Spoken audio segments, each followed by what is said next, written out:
Mm-mm-mm. No. 5, 4, 3, 2. No, it's still not working. Woosa. Woosa. Have you ever known someone who just got under your skin? Who every time you talk to them, they just disrespectful. They're not considerate. They say things that just irk you. Look, if this has ever happened to you, ever, then I would like to share with you some strategies that I've used to put myself in a position where those people don't impact me and don't impact my performance. So if you're interested in learning more about this, you're going to learn from this video. If you're ready, all you got to do is click that like button. And after that, we can go on and get started. So let's get moving.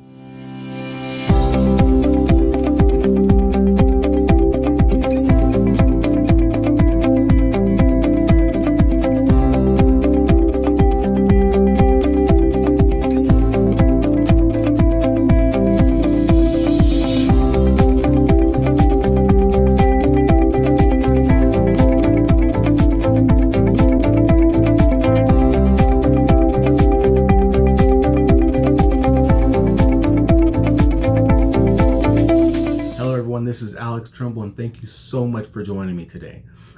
Today we're going to be talking about an extremely important topic, which is how do you deal with individuals who really irk you and get under your skin? This is extremely important because if you allow someone to get under your skin and you react in an unprofessional way, that could actually make you look bad and could stunt your career growth and ultimately hurt your chances of reaching your career goals. So this is a very important topic that I want to dive in today. And in order to share this topic, in order to share this learning, I have to tell you 3 separate stories. And once they're all together, you will understand exactly what I'm talking about, and you'll know how to move forward and into making sure that you don't get caught up looking bad at sometimes.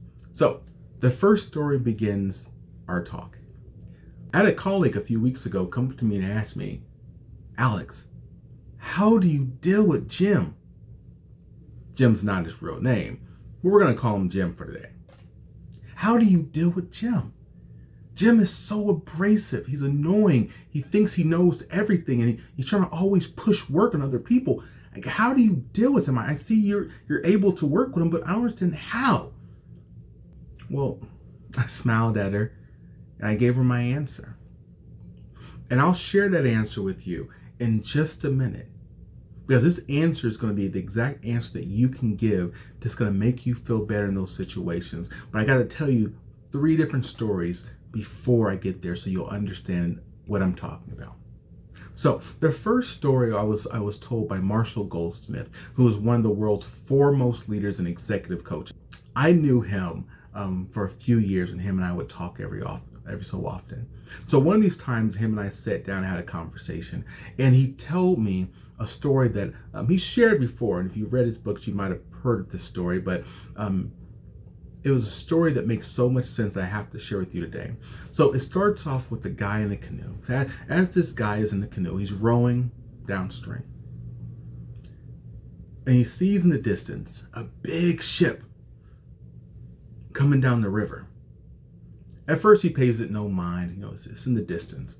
But after a while, he notices the ship is getting closer and closer. So, he does the responsible thing, right? He gets up and he waves, hey, I'm here. Watch out for me. Don't hit me, right? Well, ship doesn't change course. Ship continues to come and come. Well, now the guy is getting a little frustrated, right? He's yelling at the ship. Hey, I'm over here. He's cursing. Hey, watch out for me. Move. Turn your ship. I'm here. Again, the ship doesn't change at all. Keeps moving, pressing along. Until just before it hit the canoe, the guy jumps out. The ship mows through the canoe, keeps it moving, doesn't stop. No one says anything to it. And then the ship crashes into the land. So the guy, extremely pissed off, right, gets out the water, goes on land, climbs on the ship, and says, hey, what's going on? He's looking around for who did this. And that's when he realized that there had not been anyone on that ship. The entire time that he was on his canoe yelling at the ship, telling the ship to move, you're going to hurt me, you're going to harm me. The entire time, no one was on that ship. That means the ship was doing what any ship would do. It has no one controlling it. It was floating down the river. Yet, instead of simply moving out of the way, the man chose to be angry and upset and to yell at the ship for doing what any ship in that condition would do. So the first point I want to make is sometimes it's better just to move out the way. See, sometimes the ship is who the ship is going to be. The person is just who the person is going to be. And it's not helpful to you to fight it. Just move out their way. Let them be afraid. Let them be upset. Let them be who they are. But you don't let yourself be destroyed with what that person is doing and who that person is. So that's the first point. Sometimes it's better to move aside and accept that that person who that person is. Now, the second story I want to tell you is about a monk that I met a few years back. It's a very famous Burmese monk who literally goes around the world teaching on Buddhism. And the guy was so well read. Actually, the nickname for him is the Oxford monk. And the guy was just so well read and is so intelligent, had so much insight. I had to sit down with him. And as him and I sat down and we discussed leadership, that's when I decided to birth and coin the term compassionate leadership. See, what him and I discussed was that humans, by nature, remember bad things, things that harm them, much better than they remember good things. I mean, shoot, ask my wife. I can tell you right now, there are so many things that I've done wrong that she remembers, and she tends to, for some reason, conveniently forget all the great things I do. But that just makes the point. And it makes sense, right? Because as we evolved, as we grew as a species, if something made us sick, we would want to remember it, right? So we knew not to eat it again in the future. If something hurt us, if something harmed us, we will make sure, okay, let me avoid this because it's going to hurt me. It makes so much sense. And the things that are good, that's great, that's nice, but I'm going to keep it moving. It's not going to hurt me, so I can keep going. Makes so much sense, right? Well, now you gotta look at this in the context of the workplace. If we are allowing ourselves to be angry at someone for doing what they're doing and being who they are, anger is fear, right? Fear that something bad is going to happen to you if they do what they do. Fear that if you allow them to keep talking the way they're talking to you, that they're going to run you over. Fear and anger, that is a pain. And so you're going to maintain that feeling. If someone does something, you yell at that person out of anger, I promise you, you're going to be thinking about that all the rest of the day. As you go home and you're talking to your significant other, your friend or your dog, you're going to be thinking about the incident all day because, again, we remember those negative points much more than we remember the good points. So then how do you deal with that? So if someone's doing something bad, if someone consistently comes to work late or consistently undermines you, whatever it may be, what you do is try to change your thinking from a fear and an angry standpoint to a compassionate standpoint. Try to understand why they're doing what they're doing. Try to help them. Hey, you're coming to work late? What's going on? Is there anything I can do to help you? Do we need to change your schedule? Or, hey, I saw that you the way you spoke to me earlier, it sounded like you were frustrated. Is there anything going on? Can I help you? Can we go talk? How can I be of assistance to you?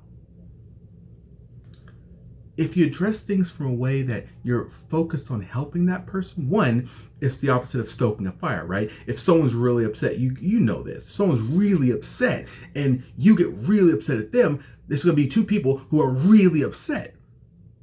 But instead, if someone's really upset and being a particular way, and you're being considerate and you're being compassionate, it takes the wind out of the sail and it calms the situation down. But what's most important is that it will also keep you calm. So you don't react in a way that you're going to regret. Again, I'm focused right now on keeping you out of trouble. This is what these skills are about. Okay? Now, again, there's one last story that's going to wrap all these things together. Okay. The last story is about two monks. See, these two monks are walking down the forest and they run into a river. And in this river, there's a lady who is in a beautiful dress, but she's crying. Well, the first monk walks up to her and says, ma'am, why are you crying? And she says, well, I'm trying to get to my wedding, but I can't cross the river without getting my dress all dirty. I don't know what to do. I'm going to miss my wedding. Well, that first monk says, oh my God, I'm so sorry for you. Okay, we have to leave, but God be blessed with you, right? But the second monk walks to the lady and says, well, ma'am, I'll carry you across the river. So the second monk puts the lady on his shoulders and carries her across the river. Now, the first monk is extremely taken aback by this because they're monks. They're holy people. He should not be allowing this woman to be on his shoulders and carrying her as such. It's completely inappropriate. So after he drops her off, she's super happy. She leaves to her wedding. The first monk and the second monk go walking off to wherever they need to go. And let me tell you, for hours, that first monk continues to berate and say, I can't believe you've done this. You were monks, we're holy. Why would you do this? This is inappropriate. You should not have done that. Well, he continues to talk for hours and hours and hours until that night, the second monk says, well, I carried her for about 3 minutes. But you've been carrying her for the last 12 hours. See, I love that story because it shows that we all have choice. We have the choice to let something happen and either roll off our backs, pick it up, take it where it needs to be, set it down and let it go. Or we can choose to let something stay with us and keep eating at us, right? It all comes down to choice. Actually, I'm reading the book right now. I mean, you guys have probably read this. Franklin Covey's book, 7 Habits. And he talks about how the difference between man and animal is that we are not driven simply by stimulus and response. Something happens, so we do something in response to it. See, humans have one additional thing.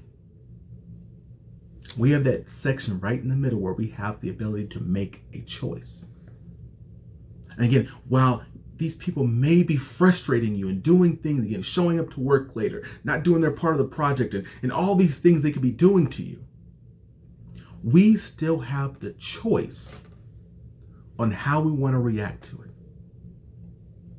So now, I've told you these 3 stories. Let me tell you now how I answered that lady. I told her that I appreciate what Jim brings to the table. Jim may be extremely annoying sometimes. And Jim is definitely undermining at times. But you know what? Jim is really good at what he does. And I appreciate that. Because, those things that Jim does, I don't like doing. And so when him and I work together, we get the job done. Because he does the things that I don't like. I do the things that he doesn't care for. And yes, I have to deal with his personality. But you know what? We always produce a great product. And I decided that I'm not going to let his personality ruin me and make me upset.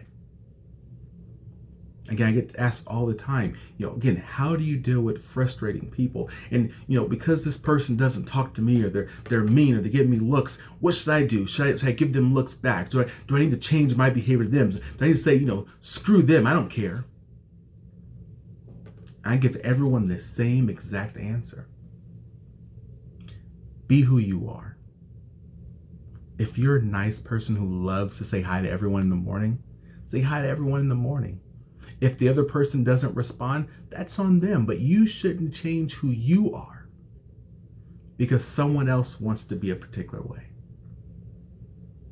I hope this video provided some value, and if it has, as always, I greatly appreciate that you click that subscribe button, click that notification button so you don't miss future videos, and definitely click that like button.